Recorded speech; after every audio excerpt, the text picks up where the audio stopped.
Hi all. നമ്മളപ്പോൾ ഇന്നലെ black soil and alluvial soil നോക്കിയിട്ടുണ്ടായിരുന്നു. ഇന്ന് അതിൻ്റെ ബാലൻസ് ആണ് നോക്കുന്നത്. റെഡ് ആൻഡ് യെല്ലോ സോയിൽ, ചുവന്ന മണ്ണ് മഞ്ഞ മണ്ണും എന്താണെന്ന് നോക്കാം.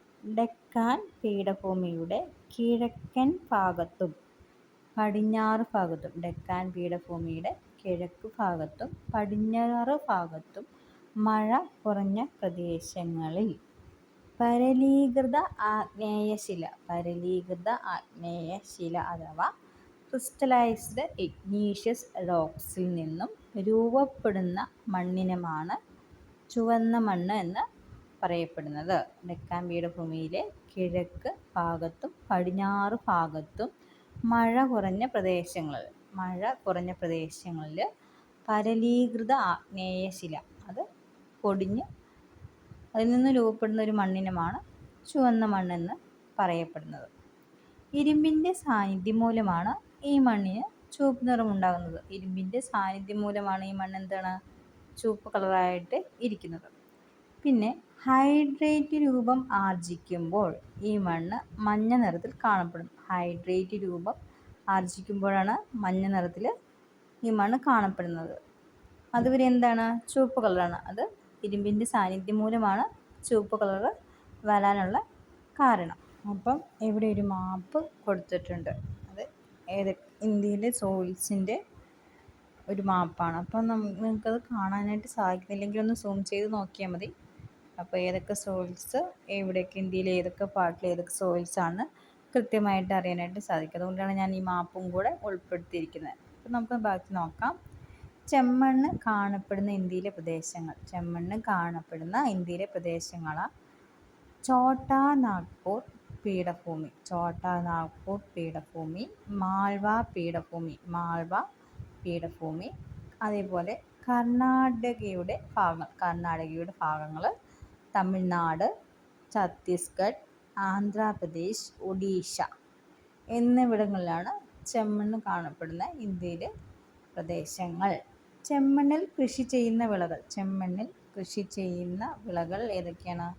റാഗി, പുകയില, നിലക്കടല, ഉരുളക്കിഴങ്ങ്, പച്ചക്കറികളൊക്കെ എന്താണ് ചെമ്മണ്ണിൽ കൃഷി ചെയ്യുന്ന വിളകളാണ്. റാഗി, പുകയില, നിലക്കടല, ഉരുളക്കിഴങ്ങ്, അതേപോലെ തന്നെ പച്ചക്കറികൾ. ചെങ്കൽ മണ്ണ് അഥവാ ലാറ്ററൈറ്റ് സോയിൽ. ചെങ്കൽ മണ്ണിൻ്റെ മറ്റൊരു പേരാണ് ലാറ്ററൈറ്റ് എന്ന് നമ്മൾ പറയും. ഇന്ത്യയുടെ തീരപ്രദേശങ്ങളിൽ കാണപ്പെടുന്ന മണ്ണിനുമാണ് ഈ ലാറ്ററൈറ്റ് എന്ന് പറയുന്നത്. ഇന്ത്യയുടെ തീരപ്രദേശങ്ങളിൽ കാണപ്പെടുന്ന മണ്ണിനെയാണ് ലാറ്ററൈറ്റ് അഥവാ ചെങ്കൽ മണ്ണ് എന്ന് പറയുന്നത്. അതേപോലെ തന്നെ മഴക്കാലവും വേനൽക്കാലവും മാറി മാറി അനുഭവപ്പെടുന്ന മൺസൂൺ കാലാവസ്ഥ പ്രദേശത്ത് രൂപം കൊള്ളുന്ന മണ്ണും കൂടെയാണ് എന്ത്? ലാറ്ററൈറ്റ്. മഴക്കാലവും വേനൽക്കാലവും മാറി മാറി അനുഭവപ്പെടുന്ന മൺസൂൺ കാലാവസ്ഥ, രണ്ടും കൂടെ മാറി മാറി വരുന്നത് തന്നെയാണ് മൺസൂൺ കാലാവസ്ഥ പ്രദേശത്ത് രൂപം കൊള്ളുന്ന മണ്ണും കൂടെയാണ് എന്ത്? ലാറ്ററൈറ്റ് എന്ന് പറയുന്നത്. ഈ രണ്ട് മൺസൂൺ കാലാവസ്ഥ മാറി വരുന്ന ആ ഒരു ഇതിനെ ലാറ്ററൈറ്റ്, അവിടെ രൂപപ്പെടുന്ന മണ്ണും ലാറ്ററൈറ്റ് ആയിരിക്കും എന്നാണ് പറയുന്നത്. ലാറ്ററൈറ്റ് മണ്ണിന് ചുവപ്പ് നിറം നൽകുന്നത് അയൺ ഓക്സൈഡാണ്. അയൺ ഓക്സൈഡാണ്. ചെങ്കൽ മണ്ണിൽ കൂടുതലായി കൃഷി ചെയ്യുന്ന വിളകൾ ഏതൊക്കെയാണെന്ന് നോക്കാം. തേയില, കാപ്പി, റബ്ബർ, കശുമാവ്, തെങ്ങ്. തേയില, കാപ്പി, റബ്ബർ, കശുമാവ്, തെങ്ങ് എന്നിവയാണ് ചെങ്കൽ മണ്ണിൽ കൂടുതലായിട്ട് കൃഷി ചെയ്യുന്നത്. ഉയർന്ന മഴയും ഊഷ്മാവും ലഭിക്കുന്ന പ്രദേശങ്ങളിൽ ലാറ്ററൈസേഷൻ പ്രക്രിയയിലൂടെയാണ് ലാറ്ററൈറ്റ് മണ്ണ് രൂപപ്പെടുന്നത്. ഉയർന്ന മഴയും ഊഷ്മാവും ലഭിക്കുന്ന പ്രദേശങ്ങളിലാണ് ലാറ്ററൈസേഷൻ പ്രക്രിയയിലൂടെ ലാറ്ററൈറ്റ് മണ്ണ് രൂപപ്പെടുന്നത്. മൺസൂൺ മഴയുടെ സ്വാധീനത്താൽ രൂപം കൊള്ളുന്ന മണ്ണാണ്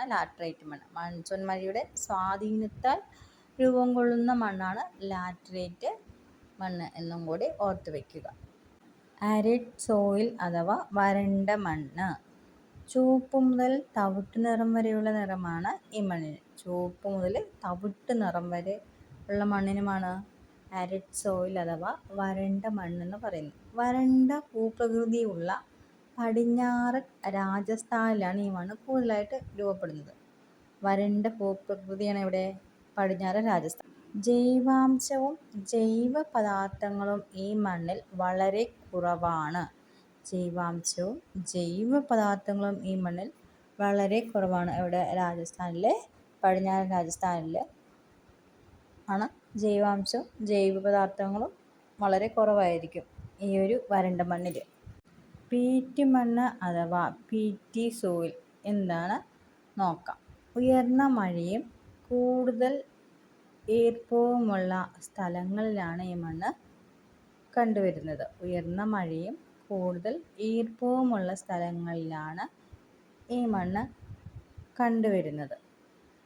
ജൈവാംശവും ജൈവ പദാർത്ഥങ്ങളും കൊണ്ട് സമ്പന്നമാണ് ഈ മണ്ണ്. അതായത് പീറ്റ് മണ്ണ് എന്ന് പറയുന്നത് ജൈവാംശവും ജൈവ പദാർത്ഥങ്ങളും കൊണ്ട് സമ്പന്നമാണ് ഈ മണ്ണ്. അടുത്ത് ലാസ്റ്റത്തെയാണ് നോക്കാൻ പോകുന്നത്. വനമണ്ണ് അല്ലെങ്കിൽ ഫോറസ്റ്റ് സോയിൽ എന്താണെന്നാണ് നോക്കാൻ പോകുന്നത്. നന്നായി മഴ ലഭിക്കുന്ന പ്രദേശങ്ങളിൽ രൂപം കൊള്ളുന്ന മണ്ണാണിത്. നന്നായിട്ട് മഴ ലഭിക്കുന്ന പ്രദേശങ്ങളിൽ രൂപം കൊള്ളുന്ന മണ്ണാണ് ഫോറസ്റ്റ് സോയിൽ എന്ന് പറയുന്നത്. പർവ്വത പരിസ്ഥിതിയെ ആശ്രയിച്ച് ഈ മണ്ണിൻ്റെ ഘടനയിലും തരി വലിപ്പത്തിലും വ്യത്യാസം ഉണ്ടാകും. അതായത് പർവ്വത പരിസ്ഥിതിയെ ആശ്രയിച്ച് ഈ മണ്ണിൻ്റെ ഘടന അതേപോലെ തരി വലിപ്പം അതിൽ വ്യത്യാസം ഉണ്ടാകുന്നുണ്ട്. മഞ്ഞ് മൂടിയ ഹിമാലയം അനാവരണ പ്രക്രിയയ്ക്ക് വിധേയമാകുന്നതിനാൽ ഈ മണ്ണിന് അമ്ലാംശം കൂടുതലും ജൈവാംശം കുറവാണ്. അതായത് അമ്ലത്തിൻ്റെ അംശം കൂടുതലും ജൈവാംശം കുറവാണ് ഈ ഫോറസ്റ്റ് സോയിൽ. താഴ്വരകളിൽ ഈ മണ്ണിന് ഫലഭൂയിഷ്ഠതയുള്ളതാണ്. താഴ്വരകളിൽ ഏതാണ് ഈ മണ്ണിൻ്റെ ഫലഭൂയിഷ്ഠത ഉണ്ട്. അപ്പം Indian institute of soil science എവിടെയാണ്? ഭോപ്പാലിലാണ്. ഇത് 1988 അവിടെ നിലവിൽ വന്നത്. Central soil salinity research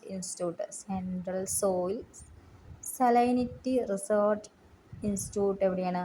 Karnal, ഹരിയാനയിലെ കർണാലിലാണ് central soil salinity research institute. 1969 soil and land use survey of ഇന്ത്യയുടെ ആസ്ഥാനം ന്യൂഡൽഹിയാണ്. 1958. അപ്പം നമ്മുടെ ഇന്ത്യയിലെ പ്രധാന സോയിൽസിൻ്റെ ആ ഒരു പാട്ട് കഴിഞ്ഞിരിക്കുകയാണ്. സാധാരണയായിട്ട് എക്സാമിന് ചോദിക്കുന്നത് മെയിനായിട്ടും alluvial and black soil and red, ഈ ഒരു മൂന്നാണ് പ്രധാനമായിട്ടും ചോദിക്കുന്നത്. പിന്നെ ബാക്കിയുള്ള സോയിൽസ് ഏതൊക്കെ സംസ്ഥാനങ്ങളിലാണ് കാണപ്പെടുന്നത്, അവിടുത്തെ എന്തൊക്കെയാണ് കൃഷികൾ, അതാണ് മെയിനായിട്ട് ചോദിക്കുന്നത്. അപ്പോൾ ഒന്ന് ജസ്റ്റ് ഒന്ന് ഓർത്ത് വെക്കുക എന്തൊക്കെയാണ് ചോദിക്കുന്നതെന്ന്.